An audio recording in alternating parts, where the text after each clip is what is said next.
Il y a quelque chose que personne n'ose vous dire franchement. Quelque chose que la plupart des gens découvrent beaucoup trop tard, souvent au seuil de leur vie, les yeux humides et le cœur lourd d'une vérité qu'ils auraient voulu entendre des décennies plus tôt. Vous n'êtes peut-être pas en train de vivre, vous êtes peut-être simplement en train de survivre, de traverser les jours, comme une ombre traverse un couloir, sans vraiment toucher les murs, sans vraiment sentir la lumière. Et ce silence intérieur que vous ressentez parfois, cette sensation étrange que quelque chose d'essentiel vous échappe, ce n'est pas de la fatigue, ce n'est pas le stress du travail. C'est votre âme qui frappe à la porte de votre conscience, doucement d'abord, puis de plus en plus fort, vous suppliant de vous réveiller avant qu'il ne soit trop tard. Imaginez un arbre dont les racines n'auraient jamais, eux, la chance de s'enfoncer profondément dans la terre. Il pousse, oui. Il donne l'illusion de la vie, mais au premier vrai orage, il bascule. Il n'a aucune prise sur la profondeur du sol. Et cet arbre fragile, cet arbre sans ancrage, c'est peut-être vous aujourd'hui. C'est peut-être la personne que vous êtes devenue sans même vous en rendre compte. Après des années d'agitation, d'obligation, de course contre une montre qui ne s'arrête jamais. Ce que vous alliez entendre dans les prochaines minutes pourrait changer quelque chose d'essentiel dans votre manière d'être au monde. Pas de manière spectaculaire, pas avec des promesses créeuses.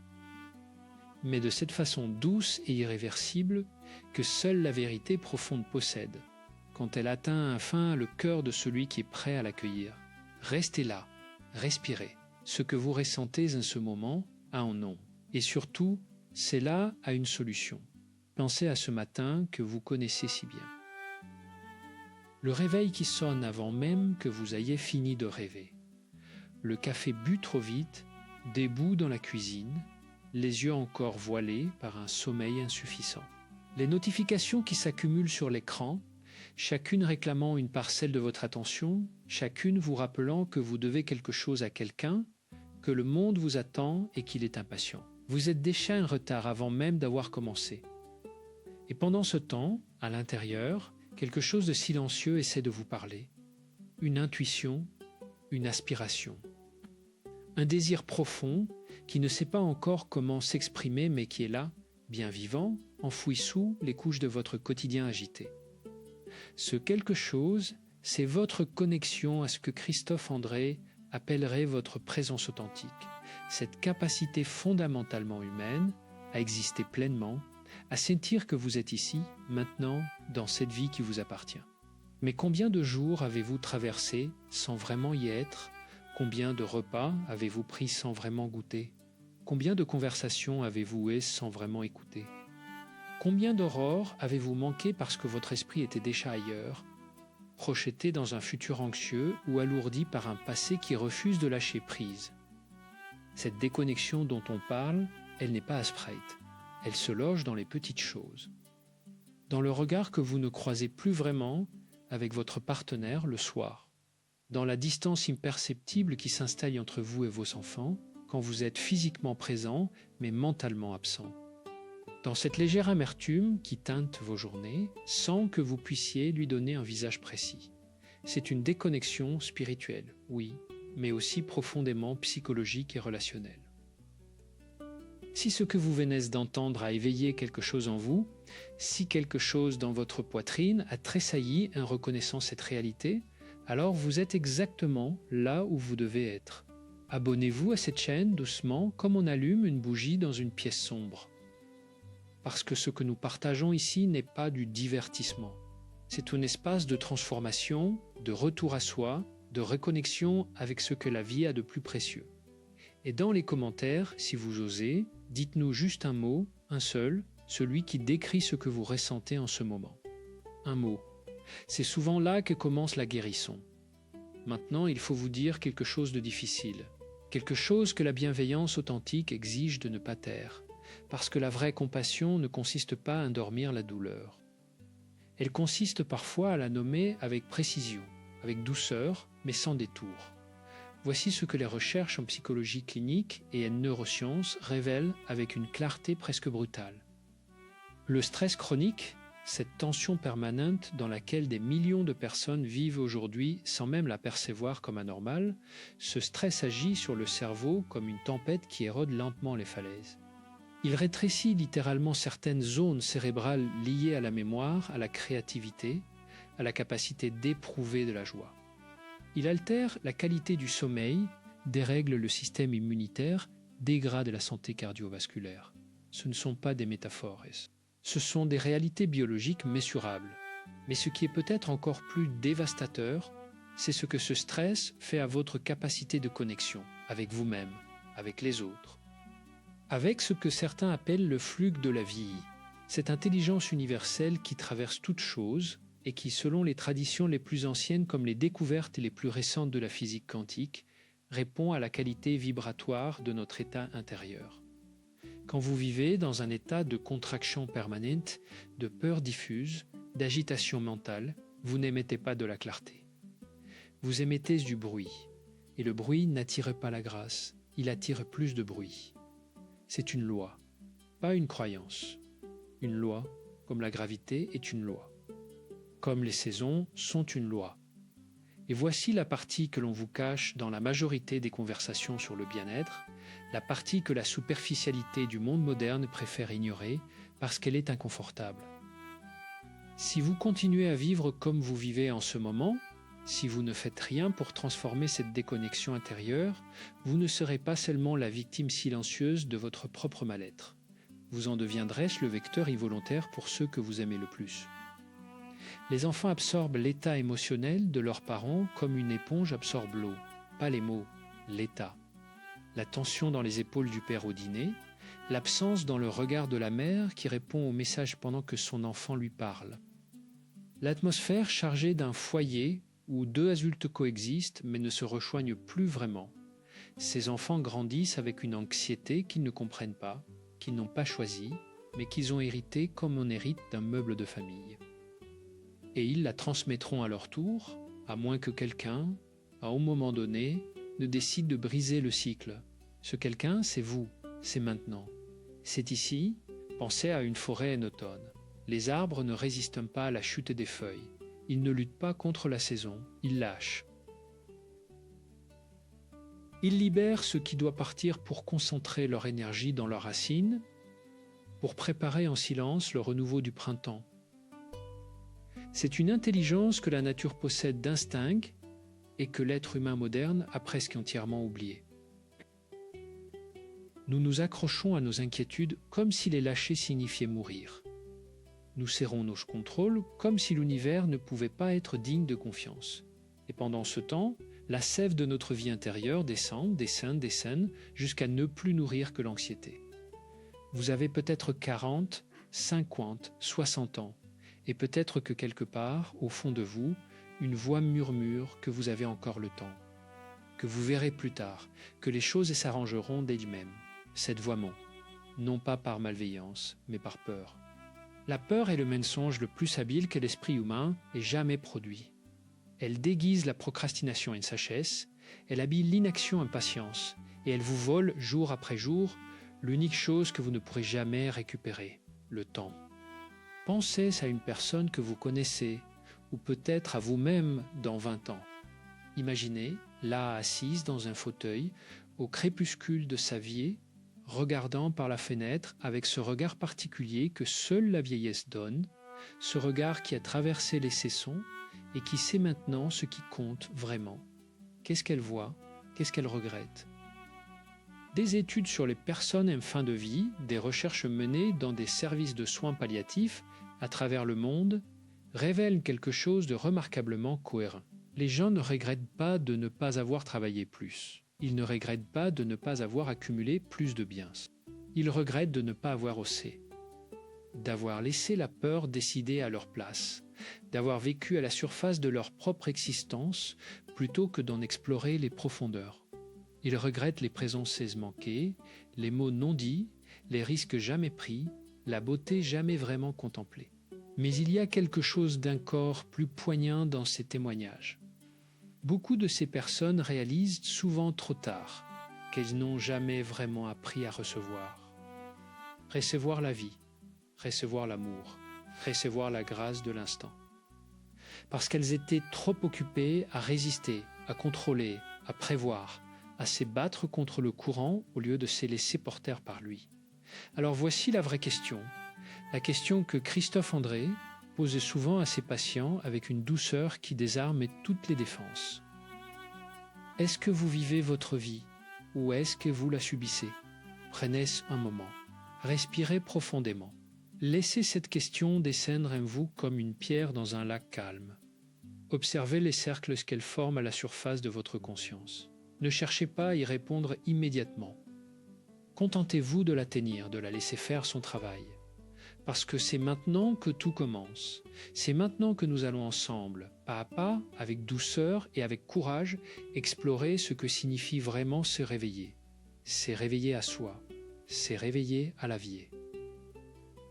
Se réveiller à l'immense et silencieuse intelligence du flux universel qui attend, avec une patience infinie, que vous vous souveniez de qui vous êtes vraiment. Avant d'ailleurs, plus loin, posez-vous cette question. Y a-t-il une partie de votre vie, juste une, où vous savez au fond de vous que vous n'êtes pas pleinement aligné? Une relation, une vocation manquée, une habitude qui vous ronge? Ne fuyez pas la réponse, elle est votre boussole. Il y a une femme, appelons-la Marguerite, 82 ans, ancienne institutrice dans un village du Lot. Elle a accepté de partager son témoignage lors d'une session de groupe menée dans le cadre d'une recherche sur la résilience et le sens de la vie chez les personnes âgées. Quand Marguerite parle, la pièce s'est fait silencieuse d'une manière particulière. Pas le silence de l'ennui, le silence de ceux qui reconnaissent quelque chose d'essentiel. Elle dit, avec cette sérénité tranquille, que seuls les vrais voyages intérieurs confèrent, qu'elle a passé 40 années de sa vie à attendre que les conditions soient parfaites pour commencer à vraiment vivre. Elle attendait que ses enfants soient grands. Elle attendait que son mari soit moins tendu. Elle attendait que les finances s'améliorent. Elle attendait que sa santé soit meilleure. Elle attendait. Et un matin, elle s'est réveillée à 75 ans et elle a compris avec une clarté soudaine et un peu terrifiante que les conditions parfaites n'allaient jamais arriver, qu'elles n'existaient pas, que la vie n'avait pas attendu qu'elle soit prête. Elle avait continué à couler comme une rivière coule autour des pierres, indifférente à celles qui résistent, généreuse avec celles qui s'abandonnent. Ce que Marguerite a compris à 75 ans, vous pouvez le comprendre aujourd'hui. Maintenant, dans cet instant. Et c'est là que réside tout le pouvoir de ce que nous allons explorer ensemble. La science de la reprogrammation subconsciente n'est pas de la magie, même si ses effets peuvent parfois sembler magiques. C'est une réalité neurologique documentée, renforcée par des décennies de recherche en psychologie cognitive, en neurosciences et en psychiatrie clinique. Votre cerveau est plastique. Il change en réponse à vos pensées, à vos émotions, à vos habitudes d'attention. Ce que vous cultivez dans votre jardin intérieur détermine ce qui fleurit dans votre vie extérieure. Ce n'est pas une métaphore poétique, c'est une réalité biologique. Et l'univers, cette immensité dont nous faisons tous partie, répond à ce que nous portons à l'intérieur. Passe à ce que nous demandons avec nos mots. Passe à ce que nous souhaitons avec notre mental agité. Mais à ce que nous rayonnons avec notre être profond, à la qualité de notre sol intérieur, à la profondeur de nos racines, à la clarté de notre lumière. Alors commençons. Commençons ce voyage de retour à soi, pas à pas, avec toute la douceur et toute la précision que ce chemin exige. La première chose à comprendre, la fondation sur laquelle tout le reste repose, c'est que vous ne pouvez pas manifester ce que vous ne pouvez pas ressentir. Pas seulement penser, ressentir. Il y a une différence immense entre désirer quelque chose avec la tête et le ressentir dans le corps avec une clarté lumineuse. Le désir mental est une surface. La résonance émotionnelle est une profondeur. Et c'est la profondeur qui crée. Christophe André, dans ses travaux sur la pleine conscience et les émotions, insiste avec une constance remarquable sur cette capacité à habiter son corps. À ressentir vraiment ce qui se passe à l'intérieur, sans le coucher, sans le fuir, sans le dramatiser. Juste le ressentir. Parce que c'est dans ce contact authentique avec notre expérience intérieure que commence la transformation. Pas dans la fuite, pas dans la résistance, dans la présence. Voici le premier outil, simple, accessible, immédiatement utilisable. Christophe André l'appelle le retour au corps. Chaque matin, avant de toucher votre téléphone, avant de consulter vos messages, avant de vous laisser aspirer par le tourbillon du quotidien, prenez 3 minutes, juste 3. Asseyez-vous ou restez allongé. Fermez les yeux et posez une main sur votre cœur. Respirez lentement, profondément. Sentez la chaleur de votre propre main sur votre poitrine. Et pendant ces 3 minutes, ne faites qu'une seule chose. Demandez-vous avec une curiosité bienveillante et non avec une anxiété interrogatrice. Comment est-ce que je me sens en ce moment? Pas comment je devrais me sentir. Pas comment je voudrais me sentir. Comment je me sens vraiment. Maintenant, cette pratique, aussi simple qu'elle paraisse, active ce que les neuroscientifiques appellent le système nerveux parasympathique. Elle signale au cerveau que le danger n'est pas imminent. Elle réduit le cortisol, cette hormone du stress qui, à dose chronique, oxyde littéralement nos cellules et rétrécit notre champ de perception. Et elle crée un espace précieux, entre le stimulus et la réponse, dans lequel réside toute votre liberté. Voici maintenant quelque chose qui pourrait vous surprendre. Voici un fait que même certains professionnels de la santé mentale n'ont pas encore pleinement intégré. La gratitude pratiquée de manière régulière et sincère, pas récitée mécaniquement, mais vraiment ressentie, modifie la structure fonctionnelle du cerveau en moins de 3 semaines. Des études en neuroimagerie l'ont montré avec une clarté remarquable. Elle renforce les connexions entre le cortex préfrontal et le système limbique, améliorant ainsi la régulation émotionnelle. Elle augmente la production de dopamine et de sérotonine. Et elle déplace littéralement le filtre perceptif du cerveau, qui commence à remarquer davantage ce qui va bien, ce qui est beau, ce qui est possible. Mais la gratitude dont on parle ici n'est pas une liste de 5 choses pour lesquelles vous êtes reconnaissant noté mécaniquement dans un carnet. Elle est plus subtile que ça et plus puissante. C'est un entraînement de l'attention. C'est l'art de ralentir le regard assez longtemps pour vraiment voir. Vraiment voir la lumière du matin sur les feuilles d'un arbre. Vraiment voir le sourire de quelqu'un que vous aimez. Vraiment sentir la chaleur d'une tasse entre vos mains. Ce sont ces micro-moments de présence émerveillée qui, accumulés, changent la chimie de votre cerveau et la qualité de votre vibration. Et la qualité de votre vibration, c'est ce que l'univers lit en vous. Comme le sol lit les graines qu'on lui confie. Le sol ne distinguait pas les bonnes intentions des mauvaises. Il fait simplement pousser ce qu'on lui donne.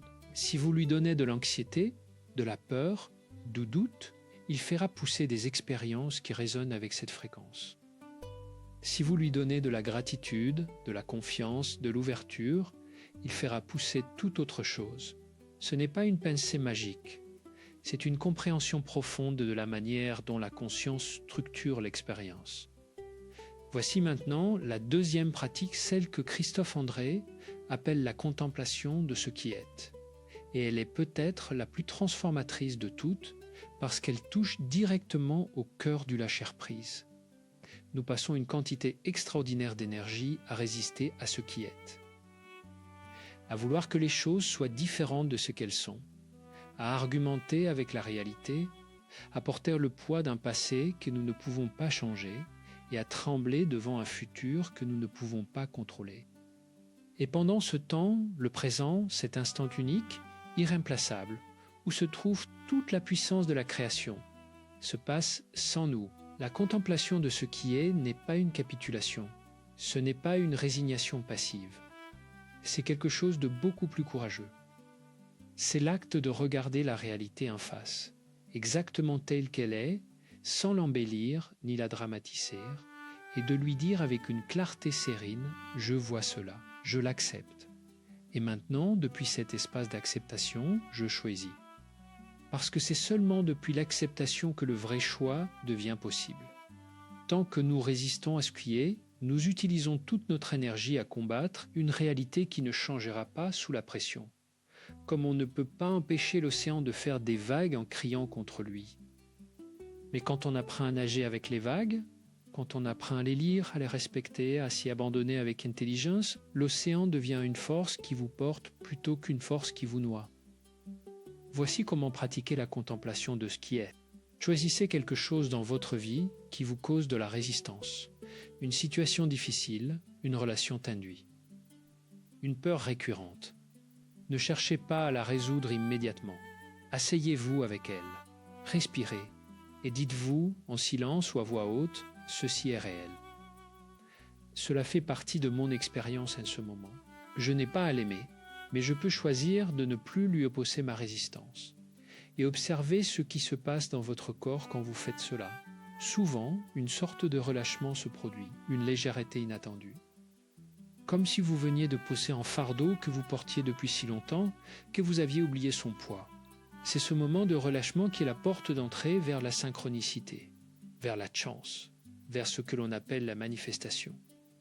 Savez-vous pourquoi certaines personnes semblent traverser la vie avec une facilité déconcertante, attirant les opportunités comme des fleurs attirent les abeilles, tandis que d'autres, tout aussi intelligentes, tout aussi méritantes, semblent se heurter constamment à des murs?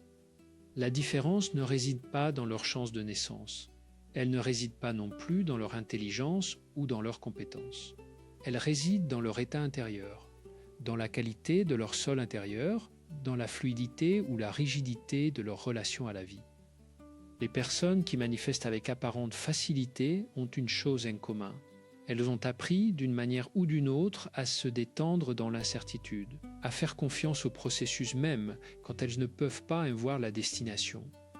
Elles ont compris que le contrôle est une illusion et que la vraie puissance réside dans l'intention claire, conjuguée à un lâcher-prise total sur la forme que prendra la réponse de l'univers.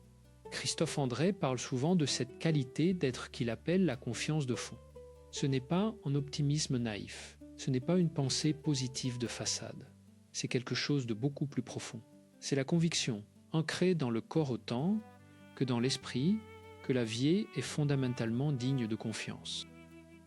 Que même les difficultés, même les pertes, même les douleurs contiennent quelque chose de précieux pour celui qui sait les habiter avec présence et courage. Cette confiance de fond, elle ne se décrète pas, elle se cultive. Comme on cultive un jardin, avec patience, avec régularité, avec amour, et avec l'acceptation que certaines graines mettent plus de temps que d'autres à germer, mais qu'elles germent toujours si le sol est bon. Et voici la troisième pratique, celle que vous pouvez commencer ce soir même, avant de dormir. Christophe André l'appelle la visualisation de l'état souhait. Et elle est différente de la visualisation classique qu'on vous a peut-être enseignée, celle qui consiste à imaginer des objets, des situations, des réussites matérielles. La visualisation de l'état souhait est plus subtile et plus puissante, parce qu'elle cible ce que vous voulez ressentir, pas ce que vous voulez avoir. Comment voulez-vous vous sentir dans 6 mois? Dans 1 an? Pas ce que vous voulez posséder. Comment voulez-vous vous sentir? Libre, serein, aimé, épanoui, présent, utile? Choisissez un seul mot, un seul sentiment. Et ce soir, avant de fermer les yeux, prenez 5 minutes pour vous immerger dans cette sensation. Pas pour la penser, pour la ressentir dans votre corps. Où se loge cette sensation dans votre corps quand vous l'imaginez pleinement réalisée? Dans la poitrine, dans le ventre, dans les épaules qui se relâchent. Habitez cet espace corporel. Restez-y, respirez-y. Laissez votre cerveau mémoriser cette fréquence. Parce que le cerveau ne fait pas de différence fondamentale entre une expérience vécue et une expérience intensément imaginée. C'est une réalité neurologique établie. Les mêmes circuits s'activent, les mêmes émotions se produisent, les mêmes empreintes chimiques se déposent. Vous êtes en train de programmer votre subconscient pour reconnaître cet état comme familier, comme réel, comme accessible. Et ce que le subconscient reconnaît comme familier, il travaille activement à reproduire dans la réalité extérieure. C'est le sens profond de la reprogrammation subconsciente. Ce n'est pas de la manipulation, ce n'est pas de la tromperie, c'est un retour à la vérité de votre être le plus profond. C'est rappeler à votre cerveau qu'il a la capacité de créer d'autres réalités que celles que la peur lui a enseignées. Voici maintenant quelque chose d'important. Quelque chose que beaucoup de personnes omettent dans leur pratique de manifestation et qui explique pourquoi elles obtiennent des résultats limités malgré des efforts sincères. Vous ne pouvez pas manifester depuis un endroit de manque. Vous ne pouvez pas attirer l'abondance depuis une conscience de rareté. Vous ne pouvez pas créer la connexion depuis un espace de peur de l'abandon. C'est une loi aussi précise que la loi de la gravité. Si vous priez l'univers pour de l'argent parce que vous avez peur de manquer, vous envoyez principalement la peur. Et la peur attire ce qui lui ressemble. Si vous demandez de l'amour depuis un endroit de solitude désespérée, vous envoyez principalement le désespoir. Et le désespoir crée des dynamiques qui confirment votre sentiment de solitude. La clé, la vraie clé que la plupart des enseignements sur la manifestation ne vous donnent pas parce qu'elle demande un vrai travail intérieur, c'est d'apprendre à ressentir maintenant ce que vous voulez ressentir quand votre désir sera manifesté. C'est ça le secret, pas le secret d'un tour de magie. Le secret d'un vrai travail sur soi. Et c'est là que la psychologie de Christophe André et la philosophie de la manifestation se rejoignent avec une cohérence magnifique. Parce que tout son travail, toute sa carrière de psychiatre et de chercheur a été consacrée à cette question fondamentale.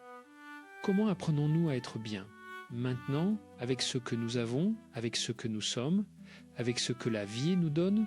Comment cultivons-nous des états intérieurs de sérénité, de gratitude, d'ouverture, qui ne dépendent pas de conditions extérieures parfaites? Et la réponse qu'il apporte, avec toute la rigueur de la science et toute la chaleur de l'humanité, c'est que cela s'apprenne, que le bien-être est une compétence, que la paix intérieure est une pratique, que la joie est un muscle, et que comme tout muscle, il se renforce avec l'entraînement, avec la régularité, avec la bienveillance envers soi-même, dans les moments où l'on trébuche. Pensez à l'océan où Mathilde était calme. En surface, tout est lisse, presque immobile, reflétant le ciel avec une fidélité parfaite. Mais dans les profondeurs, des courants circulent, des vies s'organisent, une complexité extraordinaire s'exprime dans un silence complet. Votre être profond ressemble à cet océan. Votre surface peut être agitée par les tempêtes du quotidien, mais vos profondeurs restent toujours calmes, toujours présentes, toujours ressources. Et la pratique de la pleine conscience, la pratique de la présence, c'est le chemin qui vous ramène à ces profondeurs, quand la surface est trop agitée. Revenons maintenant à quelque chose de concret et d'immédiatement applicable. Parlons de l'une des pratiques les plus efficaces pour briser le pilote automatique et reconnecter avec le moment présent. Christophe André l'appelle l'ancrage sensoriel. Et elle ne prend pas de temps, elle ne demande aucun équipement spécial, elle ne nécessite aucune formation préalable. Plusieurs fois dans votre journée, n'importe quand, pendant que vous faites la vaisselle, en attendant un ascenseur, pendant un trajet en voiture, posez-vous cette simple question. Qu'est-ce que je perçois en ce moment avec mes 5 sens? Pas ce que je pense, pas ce que je ressens. Ce que je perçois. Qu'est-ce que j'entends? Qu'est-ce que je vois? Qu'est-ce que je sens? Qu'est-ce que je touche? Quel goût est dans ma bouche? Cet exercice, aussi simple qu'il paraisse, coupe instantanément le flux des pensées automatiques. Il ramène le cerveau dans le présent avec une efficacité remarquable. Et dans ce présent, dans ce moment précis où vous êtes pleinement là, vous êtes en contact avec votre puissance de création. Parce que le pouvoir n'existe jamais dans le passé ni dans le futur. Il existe seulement ici, maintenant. Dans ce souffle, dans ce battement de cœur. Et voici quelque chose que la science du bien-être a découvert avec une clarté croissante au cours des dernières décennies. Les personnes qui pratiquent régulièrement ce type d'ancrage sensoriel, qui reviennent intentionnellement au présent plusieurs fois par jour, développent ce que les chercheurs appellent une flexibilité psychologique accrue. Elles s'adaptent plus facilement au changement. Elles récupèrent plus vite des revers, elles éprouvent plus fréquemment des émotions positives. Et elles rapportent un sentiment de sens et de satisfaction dans leur vie significativement plus élevé que ceux qui vivent un pilote automatique. Ce n'est pas un hasard, c'est la neuroplasticité en action. Chaque fois que vous ramenez intentionnellement votre attention dans le présent, vous renforcez les connexions neuronales qui soutiennent cet état. Vous rendez le retour à la présence de plus en plus naturel, de moins en moins laborieux.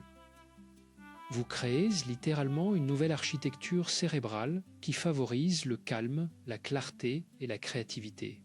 Et la créativité, rappelons-le, est l'une des clés essentielles de la manifestation. Pas la créativité artistique au sens étroit. La créativité au sens large de la capacité à voir des possibilités là où d'autres ne voient que des murs, à trouver des solutions là où d'autres ne voient que des problèmes, à imaginer des réalités qui n'existent pas encore et à commencer à les s'habiter de l'intérieur, bien avant qu'elles ne se manifestent à l'extérieur. Il est temps de parler d'une chose que beaucoup de gens redoutent d'entendre mais que l'amour authentique exige de dire. Vos blessures non guéries sont vos plus grands obstacles à la manifestation. Pas votre manque de méthode, pas votre manque de discipline. Vos blessures non guérissent. Parce qu'une blessure émotionnelle non guérie est comme une fissure dans une vase. Vous pouvez y mettre toute l'eau que vous voulez, elle s'écoulera toujours par la même fissure. Vous pouvez pratiquer toutes les techniques des manifestations existantes. Si vous portez en vous une blessure d'abandon non guérie, une blessure de trahison non reconnue, une honte profonde qui colorerait votre vision de vous-même, ces blessures filtreront chaque chose que vous tentez d'attirer dans votre vie. Ce n'est pas dit pour vous décourager, c'est dit pour vous indiquer où se trouve le vrai travail, le travail qui change tout, le travail qui fait la différence entre ceux qui manifestent avec fluidité et ceux qui s'épuisent à essayer sans jamais vraiment réussir. La guérison émotionnelle n'est pas un luxe. Ce n'est pas quelque chose que vous faites quand vous avez le temps ou l'argent ou l'énergie. C'est le fondement de tout le reste. C'est le sol qu'il faut préparer avant de planter quoi que ce soit. Et comme tout sol qui a été compacté par des années de résistance et de douleur, il faut l'aérer, le nourrir, le préparer avec soin et avec patience avant qu'il puisse à nouveau accueillir la vie. Comment commencer à guérir ? Christophe André propose une approche que l'on pourrait appeler la bienveillance radicale envers soi-même. Non pas la complaisance, non pas l'excuse permanente de ses propres comportements, mais cette qualité de regard que vous poseriez sur une enfant blessée, cette douceur qui reconnaît la douleur sans l'amplifier, cette tendresse qui dit « je vois ce que tu portes, je sais que c'est lourd, tu n'as pas à le porter seul et tu n'as surtout pas à le porter pour toujours ». Beaucoup de personnes, en particulier dans la tranche d'âge qui nous occupe aujourd'hui, ont grandi dans des cultures où montrer sa vulnérabilité était perçu comme une faiblesse, où demander de l'aide était une honte, où les émotions difficiles devaient être tues, ignorées, surmontées avec volonté. Et le résultat de ces décennies de répression émotionnelle, c'est un corps tendu, un esprit épuisé, et une vie qui manque de la profondeur et de la couleur qu'elle pourrait avoir. La pleine conscience, telle que Christophe André l'enseigne, n'est pas une technique de relaxation. C'est une révolution de la relation à soi-même. C'est apprendre à regarder son propre paysage intérieur avec curiosité et bienveillance, sans jugement. À accueillir les émotions difficiles comme des hôtes temporaires plutôt que de les traiter comme des ennemis. À comprendre que toute émotion, même la plus douloureuse, porte un message, et que ce message, une fois entendu, n'a plus besoin de crier pour être reconnu. Voici la 4e pratique, celle qui touche directement à la guérison des blessures et à la libération des blocages vibratoires. On l'appelle la lettre à soi-même, et elle est d'une puissance dévastatrice dans sa simplicité. Ce soir ou ce week-end, prenez une feuille de papier, une vraie feuille de papier, pas un écran, un stylo dans la main, le papier sous la paume, et écrivez une lettre à la version de vous-même qui avait 10 ans, ou 12, ou l'âge auquel quelque chose de difficile s'est passé dans votre vie. Écrivez à cet enfant avec toute la tendresse que vous sauriez donner à un enfant que vous aimez. Dites-lui ce que vous sauriez voulu que quelqu'un lui dise à l'époque. Dites-lui que ce n'était pas de sa faute, que sa valeur ne dépend pas de ce que les autres ont dit ou fait, que la vie a encore beaucoup à lui offrir, que vous, l'adulte qu'il est devenu, vous êtes là pour lui, que vous ne l'abandonnerez plus, Cet exercice, pratiqué avec sincérité, peut libérer des nœuds émotionnels qui résistent depuis des décennies à toutes les tentatives de résolution rationnelle. Parce qu'il parle le langage de l'enfant intérieur, pas le langage de la raison adulte. Le langage de la connexion, de la chaleur, de la reconnaissance émotionnelle. Et quand cet enfant intérieur se sent enfin vu, enfin reconnu, enfin en sécurité, quelque chose se libère dans le système nerveux. Une tension chronique qui colorait chaque expérience depuis des années se relâche.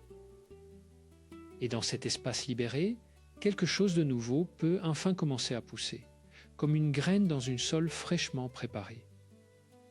Comme un rayon de lumière qui entrait enfin dans une pièce longtemps, restée dans l'obscurité.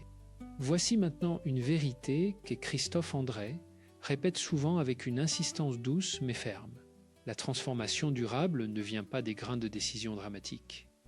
Elle vient de la pratique quotidienne de petits actes de conscience, de la régularité humble et persévérante, de la fidélité à soi-même dans les jours ordinaires, pas seulement dans les moments d'enthousiasme ou de crise.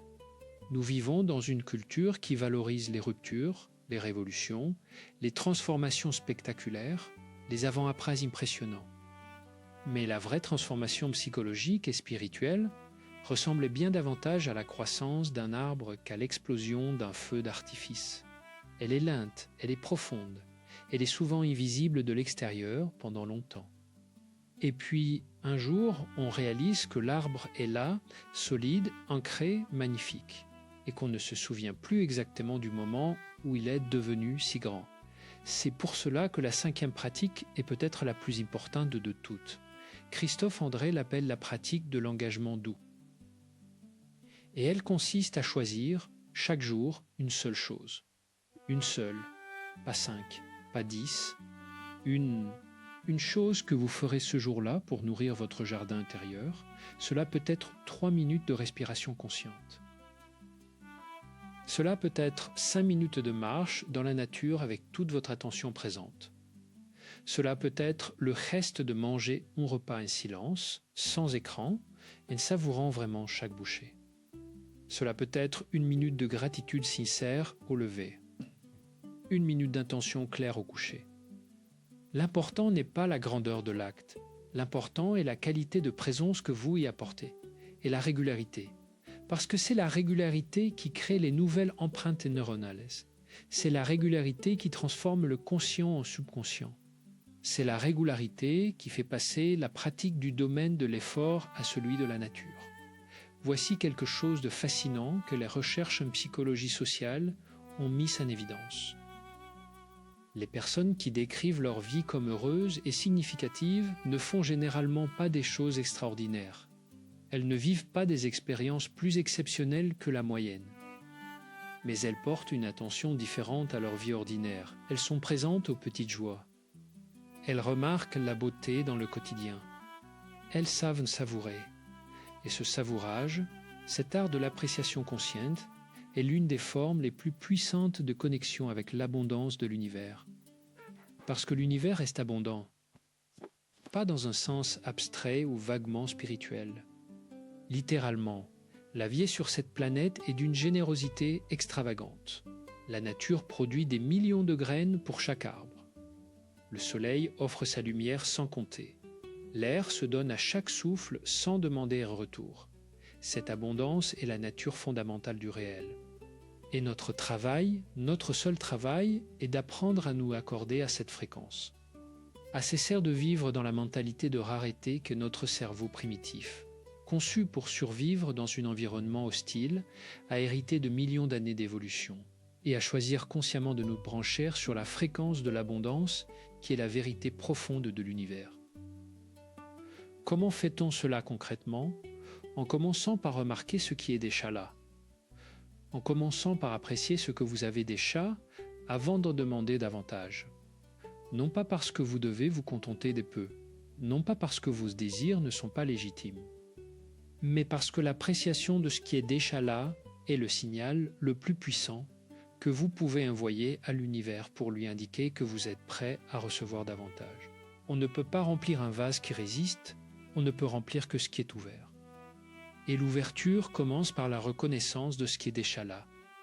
Pensons ensemble à ce qui se passe quand une personne commence véritablement à changer de l'intérieur. Pas à changer de comportement par effort de volonté, mais à changer de fréquence intérieure par le travail de conscience.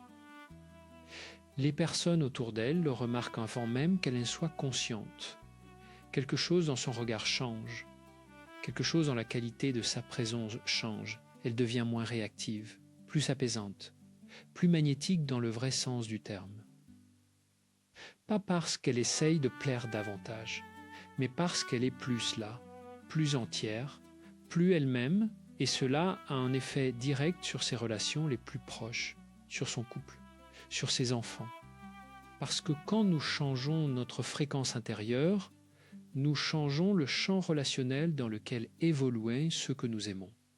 Nous leur offrons un espace différent, un espace où il fait meilleur respirer, où la pression se fait moins lourde, où la connexion redevient possible.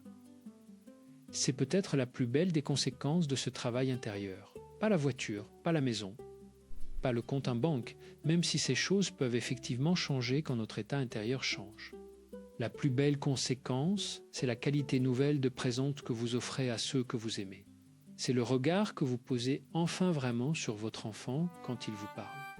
C'est la tendresse retrouvée avec votre partenaire quand vous avez arrêté d'être trop épuisé et trop stressé pour la laisser vivre. C'est la paix qui commence à régner dans votre foyer quand vous avez cessé de n'être la source d'agitation. Marguerite, notre institutrice de 82 ans, dit quelque chose d'extraordinaire à la fin de son témoignage. Elle dit que le plus grand cadeau qu'elle aurait pu faire à ses enfants n'était pas l'école qu'elle avait choisie pour eux, ni les vacances qu'elle avait organisées, ni les sacrifices matériels qu'elle avait consentis. Le plus grand cadeau qu'elle aurait pu leur faire, c'était d'avoir appris à être heureuse, vraiment heureuse, pas parfaite, pas sans problème, mais authentiquement, profondément, en paix avec elle-même. Parce qu'un parent heureux, dit-elle, avec une simplicité qui arrête le cœur, c'est la chose la plus précieuse qu'un enfant puisse recevoir. Parce que cela lui enseigne que le bonheur est possible, que la vie vaut la peine d'être vécue, que le monde n'est pas fondamentalement hostile. Ce sont des leçons que nul livre, nulle école, nulle réussite sociale ne peut enseigner. Elles se transmettent par l'être, pas par le faire. Et vous, qu'est-ce que vous transmettez en ce moment ? Quelles leçons silencieuses votre état intérieur enseigne-t-il chaque jour à ceux qui vivent à vos côtés ? Prenez une grande respiration. Laissez cette question vous traverser sans vous rouger, sans culpabilité, avec juste la clarté courageuse de quelqu'un qui décide de regarder la vérité en face pour pouvoir la changer. Voici maintenant la 6e et peut-être la plus subtile de toutes les pratiques. Christophe André la nomme la présence à la beauté, et elle est fondée sur une observation clinique qui a changé sa manière de travailler avec ses patients. Il a constaté que les personnes qui se rétablissent le mieux des états dépressifs, anxieux ou d'épuisement profond sont celles qui, à un moment donné dans leur processus de guérison, recommencent à remarquer la beauté, pas à la chercher désespérément, pas à la forcer, mais à simplement s'ouvrir à elle, à lui permettre d'entrer, à la laisser les toucher. La beauté est partout, pas de manière abstraite, de manière très concrète, la lumière qui filtre entre les feuilles d'un arbre en fin d'après-midi, la façon dont un vieux chat s'étire sur un rebord de fenêtre, le son de la pluie sur un toit, la voix d'un enfant qui rit dans une cour, le parfum du café le matin, ces beautés ordinaires et infiniment précieuses que nous traversons à toute vitesse, sans les voir parce que notre mental est ailleurs, toujours ailleurs. La présence à la beauté consiste à vous entraîner, chaque jour à faire une pause, une vraie pause. Pas pour vérifier votre téléphone, pas pour planifier la prochaine tâche, juste pour regarder, pour écouter, pour sentir. Pour laisser quelque chose de beau entrer en vous sans résistance, sans analyse, sans le convertir immédiatement en information utile. Et ce faisant, vous entraînez votre cerveau à percevoir davantage de beauté. Parce que le cerveau, nous l'avons dit, remarque ce à quoi on lui apprenne à faire attention. Et un cerveau qui remarque la beauté est un cerveau qui vit dans un monde différent. Pas parce que le monde a changé, mais parce que le filtre a changé. parce que la qualité de l'attention a changé. Et cette qualité d'attention est l'outil le plus puissant que l'être humain possède pour co-créer sa réalité avec l'univers. Voici quelque chose d'important à comprendre sur la manifestation que trop de gens ignoraient. L'univers ne répond pas à la longueur de votre liste de désirs. Il répond à la cohérence de votre être, à l'alignement entre ce que vous pensez, ce que vous ressentez et ce que vous faites. Quand ces trois niveaux sont alignés, une puissance extraordinaire se met en mouvement. Les synchronicités se multiplient. Les opportunités semblent apparaître de nulle part. Les rencontres deviennent significatives. Les circonstances semblent se réorganiser autour de votre intention avec une précision qui défie l'explication rationnelle ordinaire. Mais cet alignement ne peut pas être fabriqué. Il ne peut pas être simulé. Il ne peut pas être atteint par la force de la volonté. Il émerge naturellement quand le sol intérieur est préparé, quand les blessures sont soignées, quand la résistance est relâchée, quand la présence est cultivée, quand la gratitude est pratiquée, quand la beauté est accueillie, quand l'intention est claire et le lâcher-prise est réel. C'est pourquoi tout ce dont nous avons parlé ce soir n'est pas une collection d'outils séparés. C'est un chemin cohérent, une direction. Un retour vers vous-même, vers votre essence la plus profonde, vers cette partie de vous qui n'a jamais été blessée, jamais été perdue, jamais été éteinte, même dans les moments les plus sombres. Elle était là, elle est là, elle sera toujours là, comme le soleil est toujours là derrière les nuages. Même quand le ciel est couvert depuis des semaines et qu'il semble qu'il n'y ait plus de lumière, le soleil brille. Il n'a pas cessé de briller. Ce sont les nuages qui ont changé notre perception. Et le travail que nous faisons ensemble, le travail de présence, de guérison, de reconnexion, c'est le travail de dissolution des nuages, pas de lutte contre eux, pas de force exercée contre leur résistance. Mais ce travail patient, doux et déterminé qui permet à la lumière qui a toujours été là de se révéler à nouveau. Vous vous souvenez peut-être d'un moment dans votre vie où vous étiez vraiment là, vraiment présent, vraiment vivant, peut-être dans la nature, peut-être dans les bras de quelqu'un que vous aimiez, peut-être dans un moment de création, de jeu, de rire profond. Ce moment existait, il vous appartenait, et la qualité d'être que vous ressentiez alors n'a pas disparu.